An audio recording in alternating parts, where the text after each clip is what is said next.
jangan lihat sulitnya. Kadang-kadang kesulitan itu dibuat oleh Allah untuk mendapatkan kenikmatan. Tuh kalau antum naik ke gunung, begitu menemukan tanjakan, harusnya antum gembira. Kenapa? Karena di depan pasti ada turunan. Jadi kalau orang paham dengan fikih di surat Al-Kahf ini, ketika Anda dihadapkan pada ujian, Anda nggak usah nangis berlebihan. Jangan takut, karena kadang-kadang ujian itu diturunkan untuk memberikan rahmat yang lebih luas bagi antum. Antum tuh dibuat kuat dulu, bikin nangis supaya ke depan nggak keluar lagi air mata. Kebal antum dengan semua ujian yang ada. Itu cara memahaminya.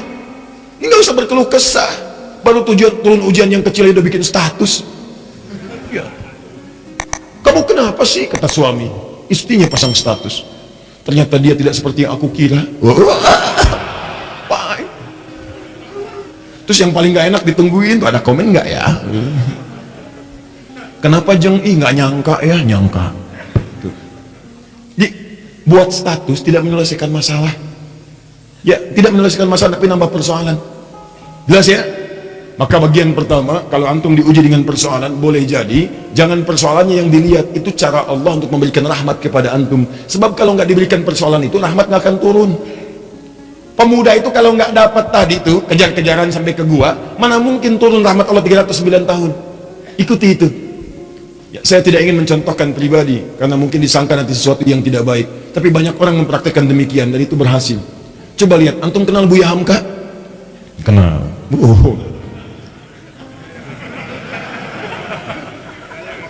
Alhamdulillah. Ya, yang penting antum kenal lah, walaupun beliau nggak kenal antum. Ya. Buya Hamka, sempat beliau kemudian dalam episode kehidupannya dimasukkan ke dalam penjara. Tapi setelah beliau di penjara itu, bukan perasaan mengeluh, bukan dendam, bukan marah, bukan puncak dari emosi yang keluar, tapi syukur kepada Allah.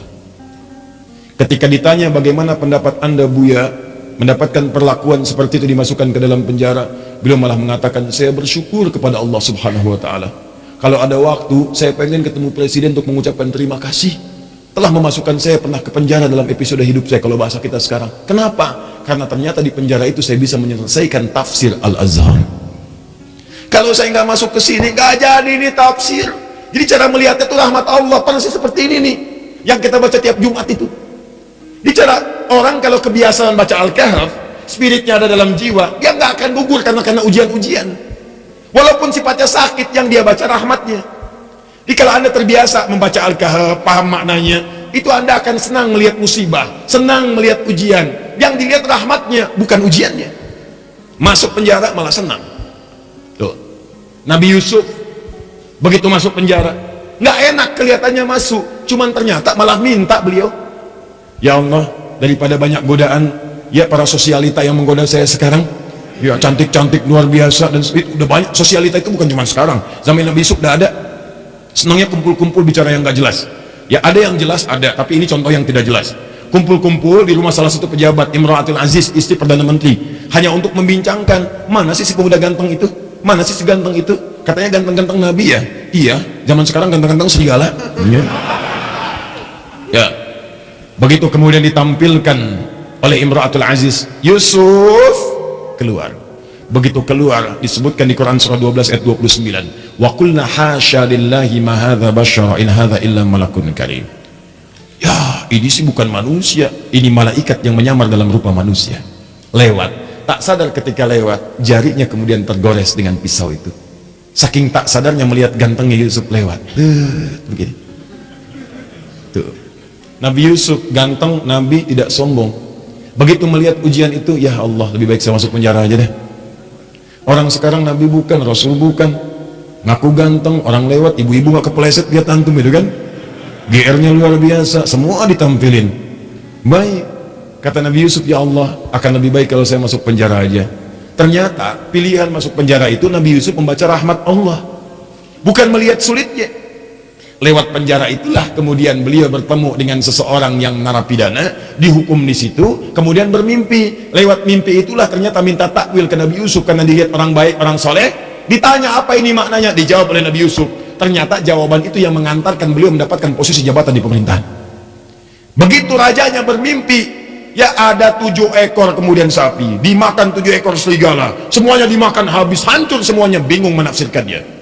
Dukun-dukunnya sekitaran mengatakan itu paling mimpi buruk saja. Kok berulang-ulang terus-terusan? Ternyata narapidana yang bebas tadi, yang akhirnya melayani raja, membawakan airnya, minumannya, dia bercerita, di penjara ada seseorang yang bisa menakwilkan mimpi sukses. Waktu saya di sana ditakwilkan saya akan berada di sini. Saya bermimpi saat di penjara, kata orang itu, kamu akan jadi pelayan raja. Yang teman saya, kamu akan dihukum mati. Dua-duanya benar raja. Siapa namanya? Yusuf. Ternyata begitu kedengaran itu dipanggil, kemudian Yusuf, tolong panggil ke sini. Begitu ke sana, kata Yusuf alaihissalam, saya akan datang kalau raja sendiri membebaskan tuduhan saya. Maka ketika datang dibebaskan tuduhannya. Tapi yang paling penting, begitu selesai tuduhan dibebaskan, kamu akan saya angkat jadi orang terdekat saya. Coba Anda bayangkan, kalau Nabi Yusuf tidak pernah diberi kesempatan masuk penjara, maka mustahil beliau kemudian akan mewujudkan mimpinya dari kecil yang pernah bermimpi itu, bahwa beliau punya jabatan di pemerintahan, sampai bapak ibunya hormat pada masa itu sujud kepadanya. Maka takwil mimpinya saat kecil itu, ya beliau melihat ahada asyara kaukaba wa syamsa wal qamara ra'aituhum li sajidin. Saya melihat 11 bintang, 1 matahari, 1 bulan sujud kepada saya, hormat. Ternyata begitu diangkat jadi bendahara yang sangat hebat, punya kedudukan, bapak ibunya diundang dari Mesir, datang dari Kanaan Palestina ke Mesir. Begitu datang, apa yang terjadi? Mereka langsung hormat kepada Yusuf alaihissalam sebagai bagian dari rakyat, hormat kepada penguasanya. Coba kalau nggak pernah masuk penjara, nggak mungkin terjadi begitu. Tuh antum tuh jangan lihat senangnya aja, kalau nggak ada sulit yang akan datang kesenangan. Rahmat itu rahmat. Jadi pertama cara bacanya, syukuri setiap nikmat Allah, kalau bertambah syukuri, kalau ada ujian bersabar. Doanya ini. Terus 1 tetesan rahmat Allah paling minimal 309 tahun. Jika diberikan lebih, maka berapa yang antum nantikan? Bisa melewati alam-alam selanjutnya. Nanti saya berikan rahasia ya. Ada yang kalau antum amalkan, itu 3 alam dijamin. Dunia diberikan, alam kubur dilimpahkan, di akhirat antum saking gembiranya sampai lompat-lompat. Tuh, betul sekali. Betul. Ya itu. Ya. Paham? Apa itu? Nanti belakangan. Sekarang bagian terakhir. Ini sudah menyakiti fisik nih. Domain fisik. Yang tadi masih ancaman, dikejar-kejar, masih bisa ngindar. Kalau yang ini, fisiknya udah dipegang, diancam. Bahkan luar biasa, udah mengalami kontak fisik. Kejadian ini, kontak fisiknya dilemparkan ke laut. Dimakan ikan paus. Psh, masuk tuh. Saya mau tanya pada antum, kalau masuk ke perut ikan paus, sempit atau luas?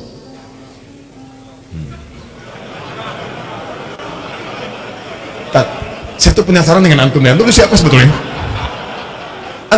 sebetulnya? Buya Hamka kenal. Masuk perut ikan paus punya jawaban. Luar biasa. Ini gelas aja dengar jawaban antum sampai keringetan tuh.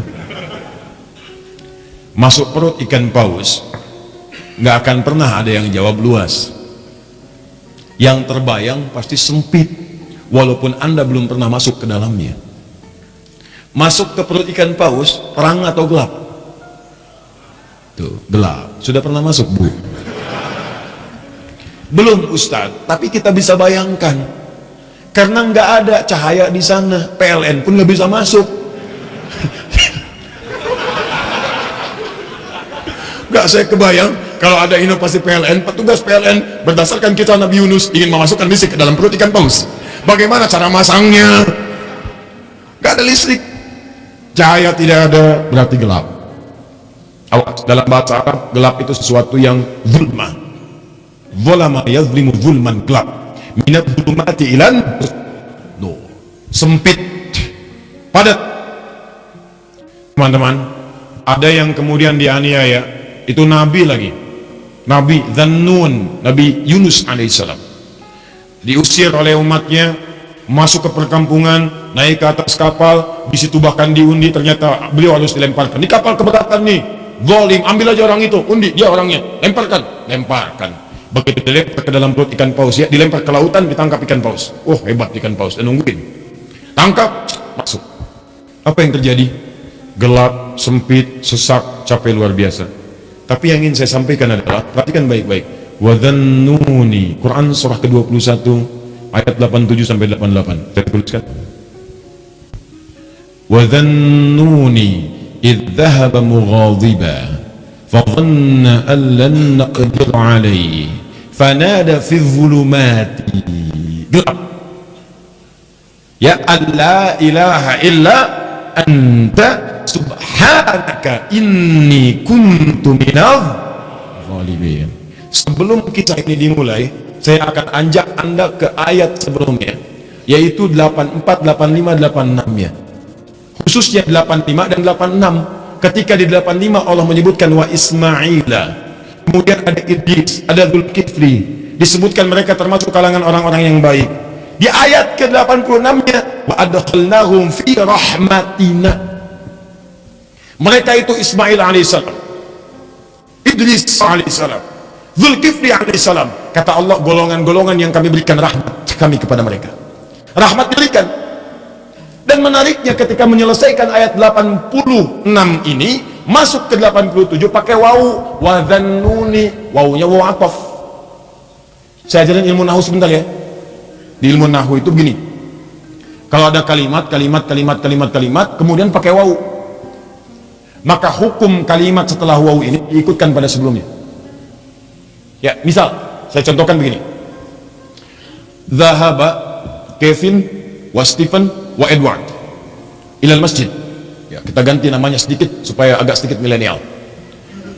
Kevin, Stephen dan Edward pergi ke masjid. Ya, mereka berangkat ke masjid, muslim ya, masuk Islam, kemudian sholat, berangkat ke masjid. Kevin, Stephen, Edward. Ada satu orang lagi yang belum disebutkan, belakangan disebutkan, wa Asep misalnya. Kenapa ketawa? Ya, sekarang kan nama-nama tertentu membuat bahkan pendekatannya agak beda. Ya, dalam bahasa Arab itu tukhalif tu'raf. Kalau kalian pengen dikenal atau pengen dapat sesuatu, ada cara yang kedua selain berbuat kreasi yang bagus, yaitu sedikit nyeleneh.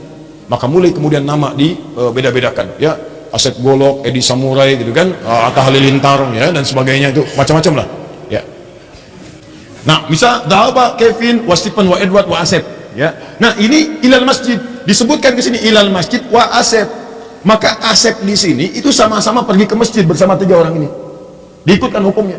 Di ayat 86 wa Ismaila, kemudian ada Idris, ada Dzulkifli. Di ayat 86-nya, 85 disebutkan orang-orangnya, 86-nya wa adkhalnahum fi rahmatina. Orang-orang yang kami sebutkan tadi kami berikan rahmat Allah. Kami masukkan mereka dalam rahmat kami. Rahmatina, tiba-tiba ayat 87-nya wa dhannuni pakai wawu. Wa, dan di antara mereka juga ada yang lain selain yang mereka dapatkan ini. Selain Ismail, selain Idris, selain Dzulkifli alaihissalam yang mendapat rahmat kami, ada nabi berikutnya yang ingin kami kisahkan. Siapa itu? Dhannun. Dhannun juga mendapatkan rahmat kami. Begitu cara memahaminya. Di ayat 87 ini jangan pisahkan di ayat 86. Ada orang-orang yang pernah mendapatkan rahmat kami, ini orang-orangnya. Selain mereka ada lagi. Siapa itu? Wa dhannuni. Demikian juga dengan Dhannun, Nabi Yunus alaihissalam. Beliau pun pernah mendapatkan rahmat Allah. Kapan rahmat itu diberikan? Dalam situasi yang sangat sulit. Idzahaba mughadiba, ketika beliau kemudian merasa tidak senang dengan perlakuan kaumnya, dizalimi, dilemparkan ke perut ikan paus, sulit luar biasa. Saya tanya pada antum, nih ya, tolong jawab dengan penuh kejujuran. Dengan jujur antum jawab. Maaf sekali, kalau antum berada di perut ikan paus, kira-kira masih ada peluang nggak oleh manusia untuk diselamatkan?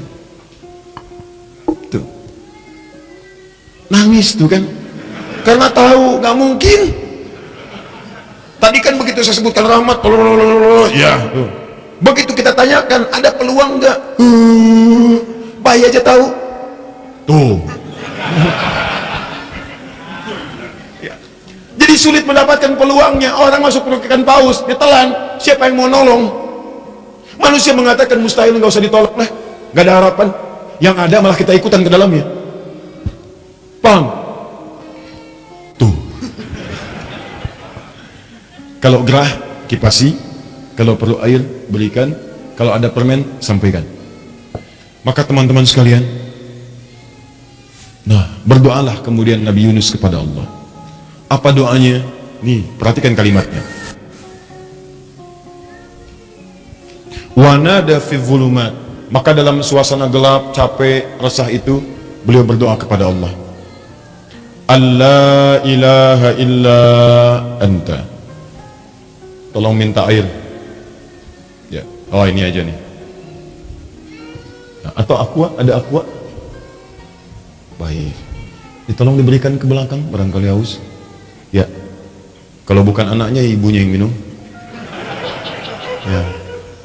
Ya, saya nggak minum nggak apa-apa, ada apa aku mati ya. Yang penting antum nyaman insyaallah. Baik. Antum ikhwan ada lagi yang mau nangis? Wa nada fi dhulumat, maka beliau bermohon kepada Allah dalam suasana gelap sulit itu. Allah ilaha illa anta, catat doanya, catat. Kalau antum sedang dizalimi orang secara fisik, diancam, dimacam-macam, bahwa proyek antum diambil orang, kelihatannya zalim aja. Maka dalam suasana gelap itu Nabi Yunus bermohon kepada Allah. Gelap, sempit, capek, sulit. Allah ilaha illa anta. Dimulai dari sini.